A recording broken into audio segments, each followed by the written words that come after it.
بسم اللہ الرحمن الرحیم. آج ہم نے پڑھنا، اس کے بعد اس نے کہا، یہی ہے نا کہ مائک بند کر لیں، امرین مائک بند کر لیں. اور ان کی حرام کیا ہم نے حرام، یہ کس کی تقریر چل رہی ہے؟ یاد ہے کہ بھول گئے؟ جعفر ابن ابو طالب علیہ السلام، مولا علی کے بھائی کی، کہ جہاں کہاں دیا تھا انہوں نے؟ نجاشی میں، نجاشی کے یہاں. کہاں نجاشی کہاں کا وہ تھا؟ شاہ. کچھ مسلمانوں نے کہاں ہجرت کی تھی؟ شے کی طرف. کہ ہم پیغمبر پر ایمان لائے اور ان کی تصدیق کی. جو انہوں نے حرام کیا ہم نے حرام، اور جو حلال کیا ہم نے حلال سمجھا. اس لیے ہم لوگ قریشیوں کے ظلم و تشدد کا نشانہ بنے ہیں، اور یہ ہمیں سخت سے سخت تکلیفیں دیتے ہیں تاکہ ہم اپنے دین سے پھر جائیں اور ان کے ساتھ بت پرستی کرنے لگیں. جب انہوں نے ہم پر غلبہ پایا اور ہم مغلوب واقع ہوئے اور ہمیں دینی فرائض اور ذمہ داریوں سے روکا جانے لگا، تو ہم لوگ آپ کے ملک کی جانب ہجرت کر گئے. امید ہے کہ اب یہاں ہم پر ظلم و زیادتی نہیں ہوگی. پھر نجاشی نے ان سے کہا، کیا تمہارے پاس ایسی کوئی چیز ہے جو وہ خدا کی طرف سے لایا ہو؟ جعفر نے کہا، اور سورہ کاف ہا یا عین صاد کی چند آیات تلاوت کی. تو نجاشی اور حاضر برادری کے سارے لوگ رو پڑے. پھر نجاشی نے کہا، یہ اور جو عیسیٰ کے توسط سے نازل ہوئی ہے ایک نورانی سرچشمے سے تعلق رکھتی ہے. تم لوگ ملک میں آزاد ہو، جہاں چاہو جا سکتے ہو. خدا کی قسم ہرگز تمہیں ان لوگوں کے حوالے نہیں کروں گا. پر روش عقائد اور احکام دین کے مطالعے اور تجزیے کو حق ادیان کی شناخت کا ایک طریقہ کہا جا سکتا ہے. اس کے بعد صدر اسلام کے اکثر افراد اسی طریقے سے مسلمان ہوئے. نیز آج تک یہی روش جانتے ہیں نا، طریقہ صحیح ہے، یہی روش رائج اور قابل استفادہ ہے. جس طرح طالب حق اس طریقے کو اپناتے اور استفادہ کرتے ہیں اور کرتے رہیں گے. یعنی جناب جعفر نے کیا کیا؟ پہلے اپنے عقائد بتا دیے کہ رسول نے جسے حرام کہا، پہلے لوگ مردار کھاتے تھے،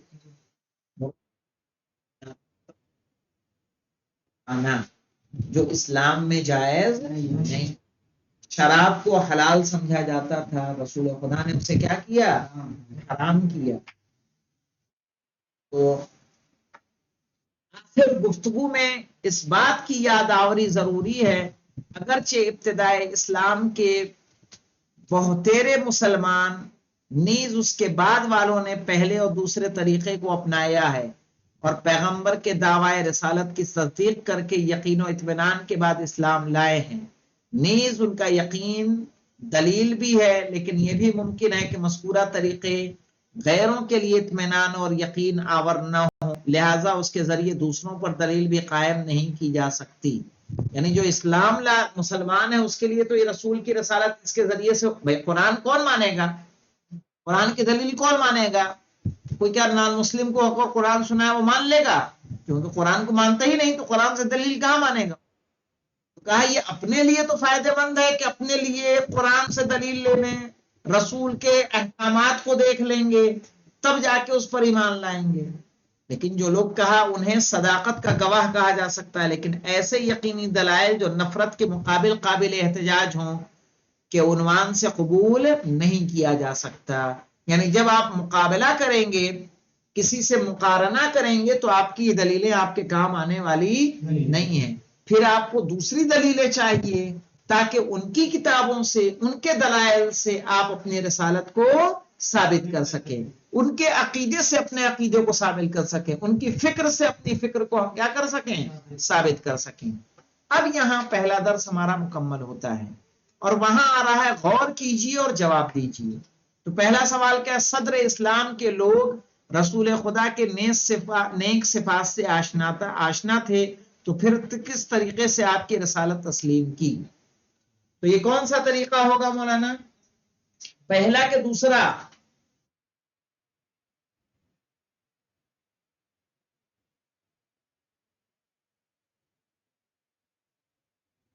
کیا ہوا؟ رسول کے صفات سے آشنا ہو کے مسلمان ہونا کیا ہے؟ یا رسول کی رسالت کو ماننا یہ پہلے طریقے میں آ جائے گا۔ خدا کی باتیں سن کر کن الفاظ میں حوصلہ افزائی کی تو پیچھے سے آپ بتا سکتے ہیں کہ آپ برداشت کرنے والے ہیں، آپ حق پر ہیں، ہے نا، آپ کو ڈرنے کی ضرورت نہیں ہے۔ جو کلمات ہیں وہ کلمات آپ یہاں پر نقل کریں گے۔ رسول خدا صلی اللہ علیہ وآلہ وسلم نے صفا پہاڑی پر جا کر قریش سے کیا کہا اور کس طرح اپنی حقانیت کو ثابت کیا؟ کیا کہا تھا کہ اگر میں کہوں کہ اس پہاڑی کے پیچھے ایک لشکر ہے تو کیا تم میری بات کو قبول کرو گے؟ انہوں نے کہا ہاں یا رسول اللہ، ہم آپ کی تصدیق کریں گے، اس لیے کہ آپ سے آج تک جھوٹ نہیں سنا۔ اور اس کے بعد کہا کہ میں تمہیں ڈرانے کے لیے آیا ہوں، میں اللہ کا بھیجا ہوا پیغمبر ہوں، بت پرستی کو ترک کرو اور خدا کی وحدانیت کی طرف آ جاؤ اور اللہ کے پیغام کو قبول کرو۔ جعفر ابن ابی طالب نے نجاشی کے سامنے اسلام کی کس طرح توصیف کی؟ تو آپ کیا کہیں گے؟ جو جناب جعفر کی تقریر ہے کہ جو رسول خدا نے جس کو حلال کہا اسے ہم نے حرام کہا، اسے ہم نے حرام مانا۔ پھر کچھ عقائد رسول نے جو بتائے تھے، تعلیم کیے تھے، وہ جناب جعفر نے ذکر کیے۔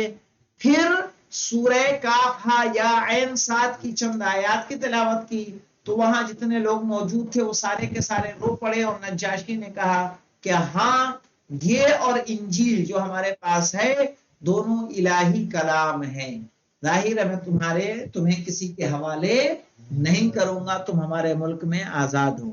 اپنے اسلام اور ایمان لانے کی کیا وجہ بیان کی؟ اپنے اسلام اور ایمان لانے کی کیا وجہ بیان کی؟ کس نے؟ جناب جعفر نے۔ صحیح ہے، کیا آپ اپنا بتائیں گے؟ اب تو مومن پیدا ہی ہوئے ہیں، کیا ہے سوال؟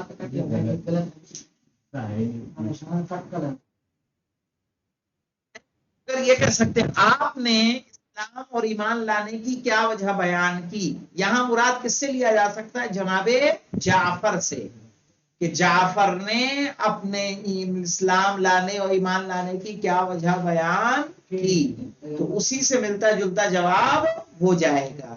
صحیح ہے، چونکہ اگر پچھلے والے کوشچن سے اس کو ملا کے لے کے چلیں گے تو تقریباً وہی معنی اس کے ہوں گے۔ اللہ اس کو دیکھیں گے۔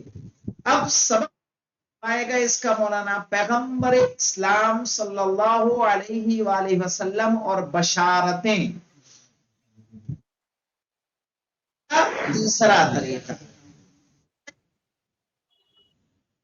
دوسروں کو اگر قانے کرنا، ایک طریقہ یہ بھی ہے شعیب صاحب کہ رسول بشارتیں کرے، بعد میں جب وہ بشارتیں صادق ہو جائیں تو دوسروں پر حجت قائم ہو جائے گی کہ نہیں ہو جائے گی؟ حجت قائم ہو جائے گی، وہ ہماری بات کو تسلیم کرنے کے لیے مجبور ہو جائے گا۔ تیسرا طریقہ جس کے ذریعے دعوے دار نبوت کی پیغمبری ثابت ہوتی ہے اور اس کا دعویٰ قبول ہوتا ہے، ان انبیاء ما سبق کی بشارتیں ہیں۔ انبیاء ما سبق کی بشارتیں یعنی گزرے ہوئے انبیاء نے، جیسے جناب عیسیٰ کا آیا تھا کہ جناب عیسیٰ نے کیا کیا کہ یاتی من بعدی اسمہ احمد، میرے بعد ایک نبی آئے گا جس کا نام کیا ہے؟ احمد ہے۔ تو بشارت دی کہ نہیں رسول کے بارے میں؟ بشارتیں ہیں جن کی نبوتیں یقینی دلیلوں سے ثابت ہو چکی ہیں۔ جب جناب عیسیٰ کے ماننے والے جناب عیسیٰ سے اپنے بعد آنے والے نبی کی بشارت مانیں گے تو جناب عیسیٰ کو تو مانتے ہیں، چاہے جس دلیل سے مانتے ہیں۔ جب جناب عیسیٰ کو تسلیم کرتے ہیں تو اگر وہ کوئی بشارت دیں گے تو اس بشارت پہ یقین نہیں آئے گا، بشارت پر یقین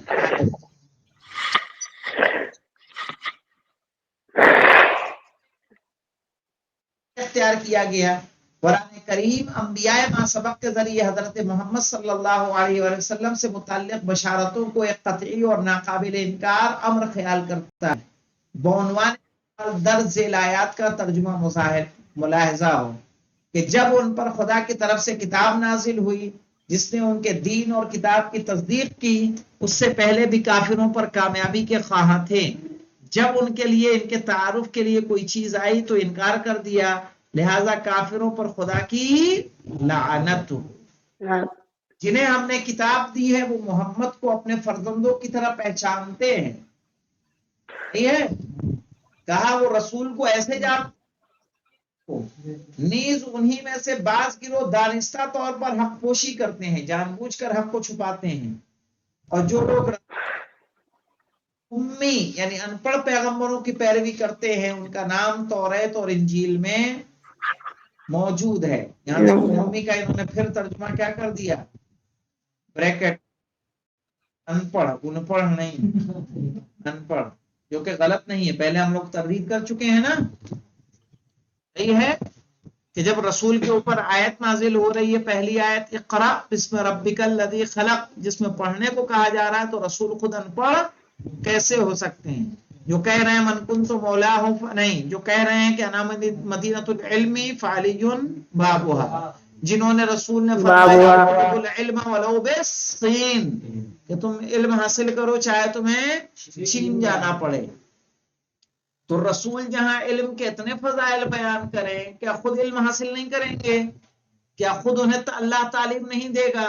جب ائمہ کو ہمارے اللہ نے بچپنے میں اس قابل بنا دیا ہے کہ ان کے اندر علم امامت پایا جائے، تو کیا نبی کو نبی کو علم نبوت نہیں عطا کرے گا؟ نہیں بھئی، ہمارے 90 امام ہیں، 90 امام کتنے سال کے ہیں؟ اور ان کے پاس علم امامت موجود، یا رسول کے پاس نہیں ہوگا؟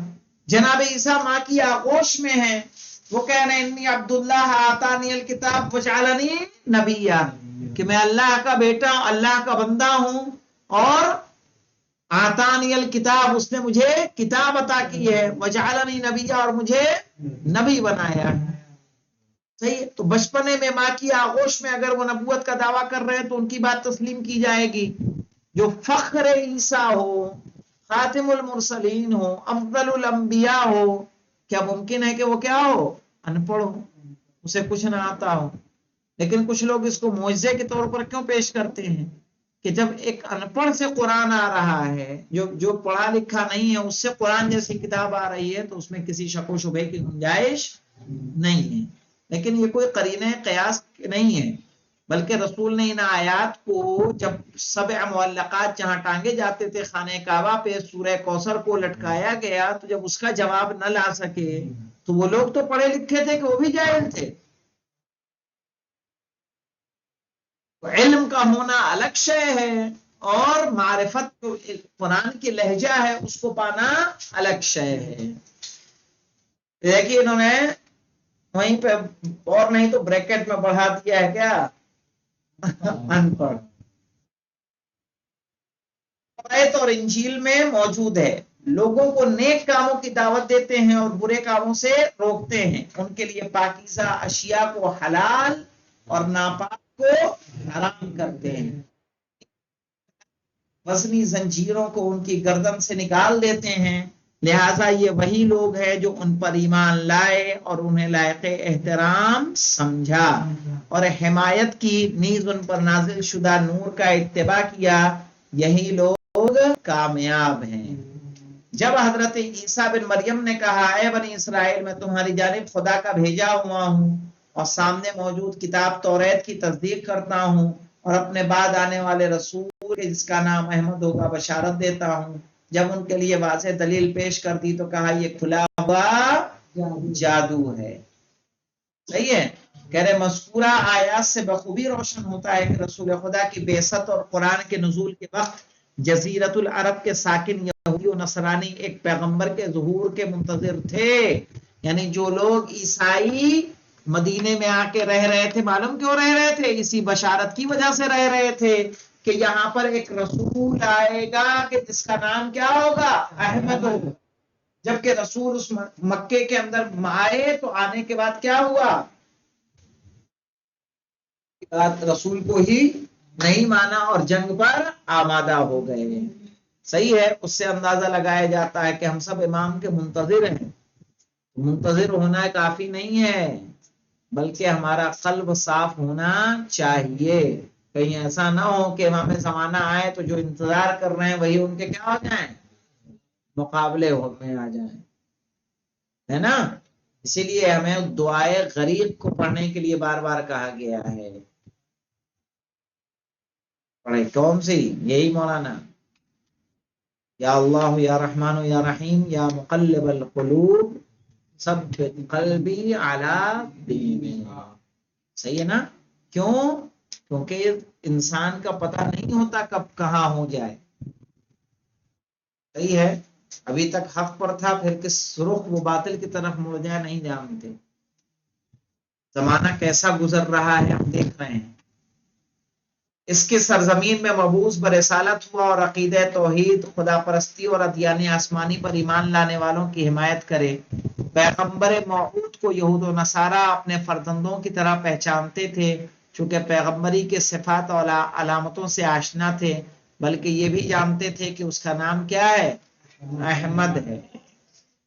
کہہ رہے اس سے معلوم ہوتا ہے کہ حضرت عیسیٰ اور حضرت موسیٰ، حضرت عیسیٰ نیز دیگر انبیاء الہی نے آ کر اس پیغمبر کی بشارت دی ہے اور اس کے صفات بیان کیے ہیں. ان کا نام و پتہ انجیل و توریت میں موجود تھا، بلکہ یہود و نصارہ اس پیغمبر کی آمد کے اس درجہ معتقد تھے کہ جب کبھی کافر و مشرکوں کے ظلم و ستم کا نشانہ بنتے تھے اور اپنا بچاؤ نہیں کر پاتے تھے تو کہتے تھے قریب موعود پیغمبر مبعوث ہوگا اور ہماری حمایت کرے گا. صحیح ہے. انشاءاللہ اس سے آگے ہم لوگ کل پڑھیں گے کہ بشارت بھی ایک ذریعہ ہے تاکہ رسول کی رسالت کو قبول کیا جا سکے. الحمدللہ رب العالمین.